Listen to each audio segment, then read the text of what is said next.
അപ്പം നമ്മൾ എങ്ങനെ ഐഡാൻസിക്കിൻ്റെ വീഡിയോ എടുക്കണം ആദ്യം നമ്മളൊരു ഗൂഗിളിൽ നിന്ന് ഒരു ക്ലൗഡിൽ നിന്ന് ഫോട്ടോ എടുത്ത് വെച്ചിട്ടുണ്ട്. എന്നിട്ട് നമ്മൾ ഇവിടെ നോക്കണം ക്രിയേറ്റേഴ്സ്. എന്നിട്ട് നമ്മൾ ബാക്ക് ക്യാമറ ഏതെങ്കിലും ക്യാമറ എടുത്തിട്ട് ഗ്രീൻ സ്ക്രീനിൽ പോകണം. സ്ക്രീനിൽ പോയിട്ട് നമ്മൾ ഇവിടെ എടുക്കണം. എന്നിട്ട് നമുക്ക് ബാക്കിലോട്ട് പോകണം. കണ്ടോ, ഇപ്പം ഇവിടെ ഒരു ക്രൗഡ് ഉണ്ട്. ഞാൻ ഈ ഒരു ക്രൗഡ് എടുക്കണം.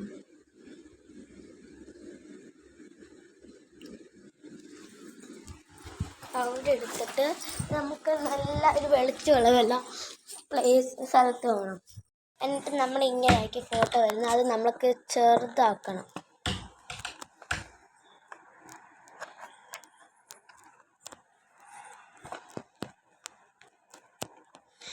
ചെറുതാക്കിയിട്ട് നമ്മൾ ഐഡാൻസി ക്ലോസ് ആ പാട്ട് വെച്ചിട്ട് നമ്മൾ ഓണാക്കണം. എന്നിട്ട് നമുക്ക് ഒളിപ്പിക്കാനുള്ള സ്പേസ് ചെന്നിട്ട് നമ്മൾ അവിടെ ഇങ്ങനെ എന്നിട്ട് നമ്മൾ പുറകിലോട്ട് പോകണം. മാക്സിമം നമ്മളെ കാണാത്ത പോലെ ഇരിക്കുന്നത്. അപ്പം ഇത്രയേ ഉള്ളൂ ഐഡൻറ്റിറ്റി. ബൈ.